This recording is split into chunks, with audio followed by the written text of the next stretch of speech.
שלום, שמי עדי, אני עובד בחברת נאי טכנולוגיות, מרצה בנאי הקולג' בנושאים שקשורים ל-SQL Server, והיום אני רוצה לדבר איתכם קצת על נושא שנקרא Server Side Trace.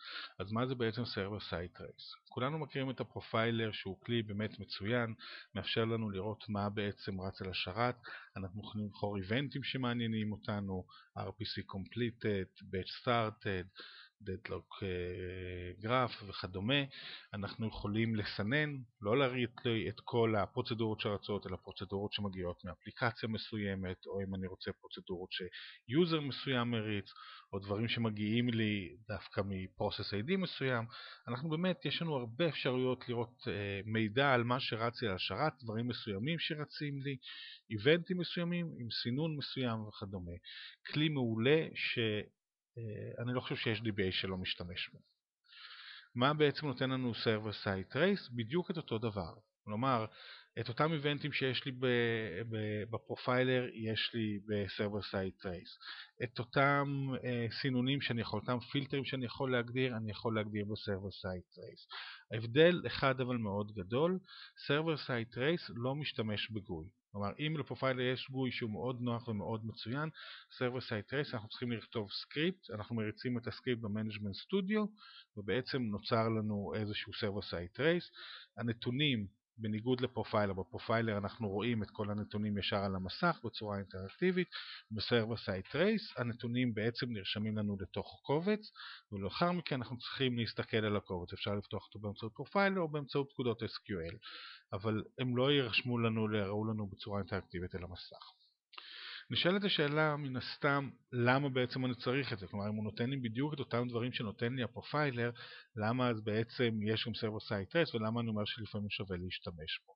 והתשובה היא שהפרופיילר לפעמים יכול לגרום לנו בעיות.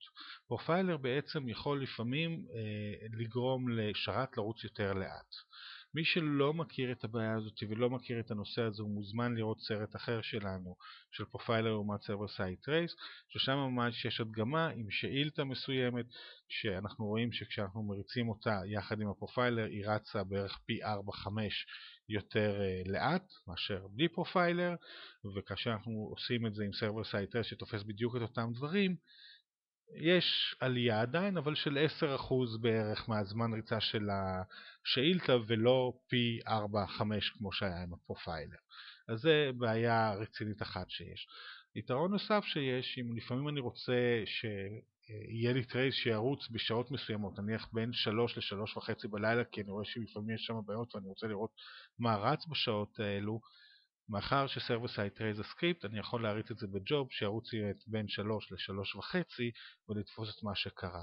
פרופיילר לעומת זאת, אני לא יכול להגיד לו, תרוץ לי בשעה מסוימת, תתפוס לי את האיבנטים האלה ואת הפילטר הזה והזה תפעיל. אז זה יתרון נוסף. בואו נראה איך אנחנו בעצם יכולים לבנות Server Side Trace. החדשות הטובות הוא שאנחנו יכולים להשתמש בפרופיילר. אם אני לוקח את הפרופיילר הזה ואני מגדיר עכשיו בעצם איזשהו טרייס שירוץ לי, ובטרייס הזה אני אבחר שני איבנטים סך הכל. האיבנטים שאני בוחר זה Batch Completed, Batch Starting, אני לא משנה את העמודות שמגיעות, Text Data, Application Name, אנחנו יכולים לראות ש-CPU Reads למשל מגיע לי רק ל-Batch Completed, משאיר את הדברים כמו שהם כרגע לצורך העניין, מריץ את הטרייס וישר עוצר אותו.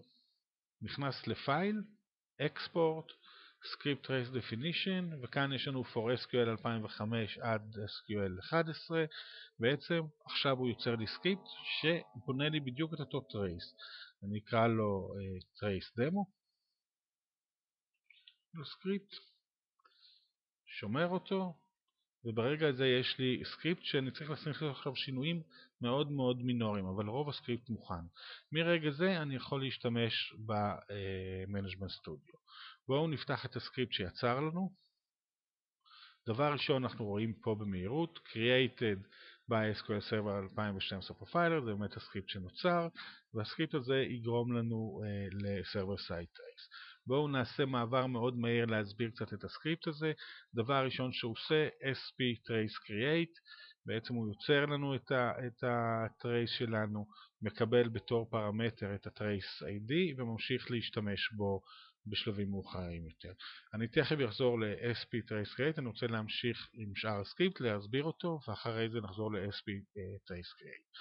הבלוק הבא יש לנו SP Trace Set Event. בעצם הוא בוחר את האיבנטים שאנחנו נותנים, יש להם מספרים, 12 זה Batch Completed, 13 זה Batch Started, אלה האיבנטים שאנחנו בחרנו קודם בטרייס, כאשר לכל אחד מהם הוא גם נותן את העמודות שעניינו אותנו. העמודות שבחרנו, אם אנחנו נחזור לטרייס, אז יש לנו את ה-Application Name, Empty User, CPU וכדומה. מה שהסקריפט הזה עושה, שילוב של כל איבנט ועמודה, הוא נותן פקודה שנקראת SP Trace Set Event, נותן לו את ה-Trace ID, את האיבנט ואת הקולום.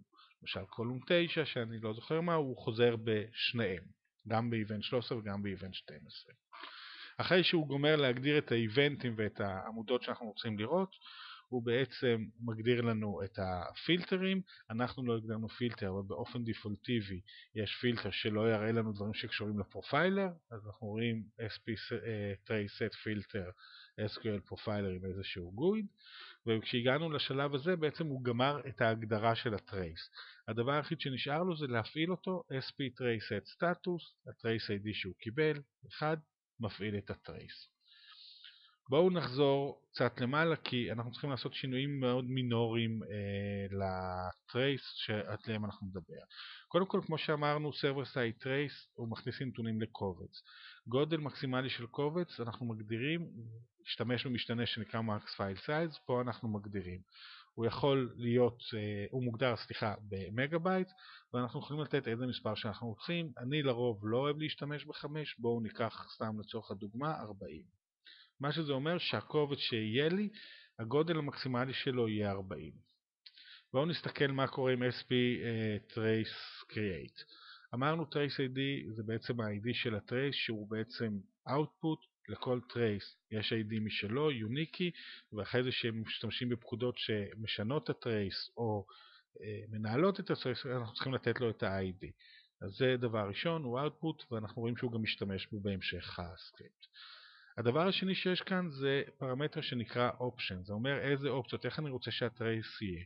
למשל, אם אני נתתי את הטרייס הזה ונתתי לו גודל מקסימלי של פייל של 40 מגה, הוא רשם לי את כל הנתונים בקובץ והגיע ל-40 מגה. האם להפסיק להריץ את הטרייס, אולי לכתוב קובץ חדש, או אולי להגיד אוקיי, אני מוחק את הנתונים ומתחיל מחדש 40 מגה. אז כל הדברים האלה נקבעים ב-Options, כאשר 0 אומר לו תעצור את הטרייס, תפסיק לכתוב את הטרייס, 2 אומר לו תיצור לי קובץ חדש. כלומר, תשאיר את הקובץ הישן שהיה, תפסיק לכתוב לו, תיצור קובץ חדש, אם הוא יגיע ל-40 מגה, תיצור לי עוד פעם קובץ חדש, ככה עד שאני אפסיק את הטרייס. יש גם אפשרות, אם אני כותב כאן 2, ואומר בעצם תיצור קובץ חדש, יש גם אפשרות, ואני אראה אותה יותר מאוחר, להגיד לו, תשתמש במספר מסוים של קבצים, אם הגעת למספר הזה, תמחוק את הראשון שהיה, ותכתוב אחד חדש, כדי שלא ייגמר המקום בדיסק. דבר הבא שאנחנו צריכים להחליט זה איפה אנחנו רוצים בעצם לרשום את הקובץ.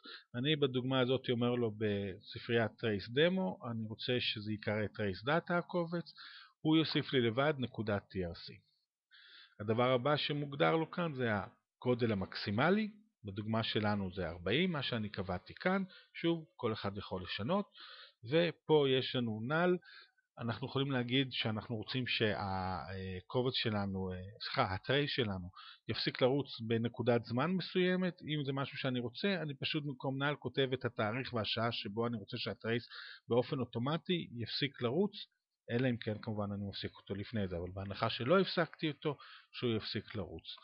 ויש כאן עוד משהו שלא מופיע כאן, אני קודם אמרתי שאם אני שם כאן באופציות את הספרה 2, אז הוא בעצם ייצור לי קבצים אחרים. אם אני רוצה להגביל את מספר הקבצים, אז אני יכול, נניח אני רוצה 4 קבצים, אני אכתוב כאן 4, כשהוא יגיע לקובץ החמישי הוא ימחוק את הקובץ הראשון שהוא נכתב, ויתחיל מחדש לכתוב, ימשיך לכתוב, ובעצם לא ייצור קבצים שיסתמו לי את הדיסק, ואז אני צריך כמובן כאן לשים 2. כרגע אני משתמש ב-0, לכן זה לא רלוונטי. אגב, אני מאלה שבאמת משתמש כמעט תמיד ב-0, אלא אם כן באמת יש משהו שאני מחכה שיקרה ואני לא רוצה סתם לצבור נתונים ואני לא יודע מתי זה יקרה, אז אולי אני אשתמש ב-2 ויגביל את מספר הקבצים. אבל כמעט תמיד זה יהיה אצלי 0. בואו נריץ את הסקריפט הזה, ומה שאנחנו מקבלים, שרץ לנו trace ID מספר 2, הוא קיבל את המספר 2 בתור ID. מרגע זה הטרייס רץ לנו ברקע. בואו נראה איך אנחנו יכולים לראות פרטים על הטרייס ולנהל את הטרייס. יש לנו כאן בעצם שאילתה select כוכבית from sys traces. בשאילתה הזאת ב-sys traces אנחנו יכולים לראות את כל הטרייסים שרצים לנו בשרת. אם נסתכל כאן על id2, אז אנחנו באמת רואים שהוא שומר את הנתונים בטרייס דמו איפה שאמרתי לו. מקס סייז שלנו זה 40. אנחנו יכולים לראות כל מיני פרטים. מספר מקסימלי של קבצים זה 1. כל הפרטים שאנחנו בעצם הגדרנו אנחנו יכולים לראות. כמובן שכשיש יותר טרייסים אפשר לכל אחד מהם לראות. טרייס מספר 1, אגב, שאנחנו רואים כאן, מי שלא מכיר, יש מה שנקרא default trace שרץ לנו כשהשרת עולה בצורה דיפולטיבית. אם מישהו משנה את הקונפיגורציה זה לא יהיה, אבל הדיפולט שזה יהיה. מי שלא מכיר, תעשו חיפוש על default trace כדי להכיר את זה. זה לא מטרת הדמו הזה. דבר אחר אני יכול לראות זה פרטים על הטרייס שלי. אני צריך להריץ, יש פונקציה שנקראת fn trace get info. אני נותן לה פרמטר את הטרייס ID, מה שקיבלנו קודם 2. אני מריץ את זה ואני מקבל 5 רשומות. כאשר אני מוכרח להודות שיכלו לעשות עבודה קצת יותר נחמדה, יש לנו לכל עמודה property וערך. לכל רשומה property וערך. ה-property זה מ-1 עד 5. אפשר היה לעשות לנו עבודה יותר נוחה ולרשום את שם הפרופרטי, אבל העדיפו לעשות זה ככה, אז אני אעבור עליהם במהירות. פרופרטי מספר 1 זה אופשן. זוכרים בטרייס שהיה לנו, אני יכלתי להגיד לו האם יהיה לי קובץ אחד, האם יהיו לי מספר קבצים. דרך אגב, יש עוד אופציות, אני מציע לכל אחד לקרוא על זה קצת כדי להכיר את האופציות האחרות. אני עובר רק על האופציות היותר פופולריות. אז הוא מראה לנו כאן איזו אופציה נבחרה. אנחנו כאן בחרנו 0, אני אראה לכם עוד פעם, יזכיר, זה, ולכן רשום לנו 0. פרופרטי מספר 2 זה אומר מיקום הקובץ, וכאן כתוב לנו הקובץ והמיקום שלו באמת d trace demo trace demo trace data.trc. פרופרטי מספר 3 זה הגודל המקסימלי של הקובץ. שוב, להזכירכם, אני הגדרתי את זה 40, אנחנו רואים את זה פה, וגם פה 40. פרופרטי מספר 4 זה נקודת זמן שבה הטרייס יעצור לי באופן אוטומטי. אמרנו שאפשר לעשות את זה, בדוגמה שלי אני לא עשיתי. ופרופרטי מספר 5, האם הטרייס שלי מופעל כרגע? כרגע הטרייס שלי מופעל, לכן אנחנו רואים 1. אם הטרייס לא היה מופעל, היינו רואים שם 0. איך אני בעצם רואה מה נרשמה לי בטרייס? אני משתמש בפונקציה שנקראת fn trace get table. כפרמטר אני נותן לה את מיקום הקובץ יחד עם הסיומת שלו, וכאן אני נותן לו או מספר או את המילה default. צריך לזכור, יש אפשרות שיהיה לי מספר קבצים. אם יש לי מספר קבצים אני יכול להגיד לו כמה קבצים אני רוצה לראות. default אומר לו תראה את כולם. אני תמיד משתמש כמעט תמיד בקובץ אחד ואני רושם לו כמעט תמיד default, אבל שוב כל אחד וצורת העבודה שלו. אנחנו באמת רואים כאן את כל המשחקים שעשינו, select כוכבית from sys traces, get info, באמת הפקודות שהרצנו מאז שעשינו את זה.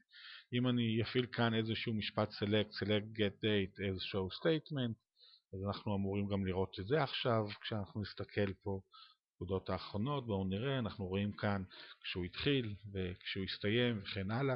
כמובן יש לי כאן את כל העמודות שיש בפרופיילר, אבל רק חלק מהן מלאות, רק מה שאנחנו בחרנו. אם אנחנו נסתכל, נראה כאן כל מיני, למשל duration, לאלה ש-completed, ל-started כמובן אני לא יכול לראות duration, ובעצם אנחנו רואים את כל מה שראינו באמצעות פרופיילר.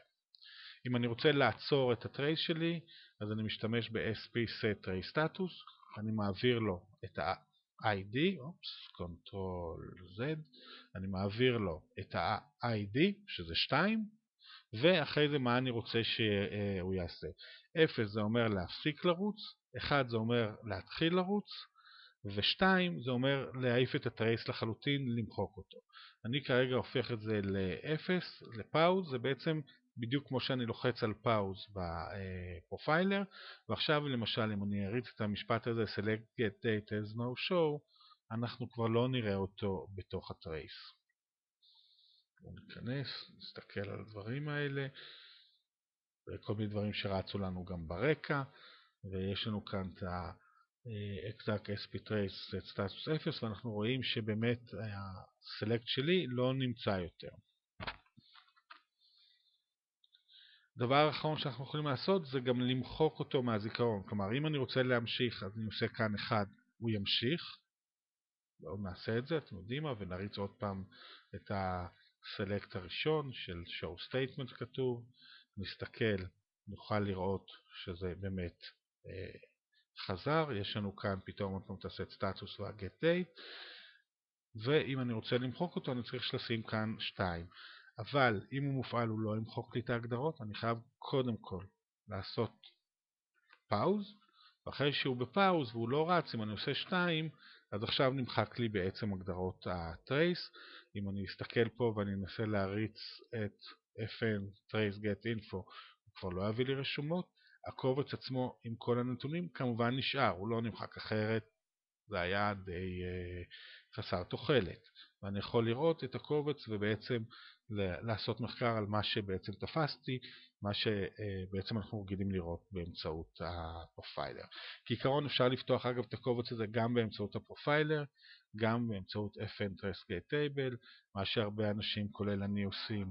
הרבה פעמים מכניסים את זה גם לטבלה ועושים איזה שהם ניתוחים, ולפעמים גם משתמשים בכלים צד שלישי לנתח את הקובץ. אני מאוד ממליץ להשתמש בסרבר סייד טרייס ולהכיר את זה. מי שבאמת רק מהסרטון הזה הכיר את זה, אני ממליץ לקרוא על זה, לחפש על זה קצת חומר. הוא כלי מאוד יעיל שמאוד עוזר לנו. מקווה שלמדתם משהו ושנהנתם.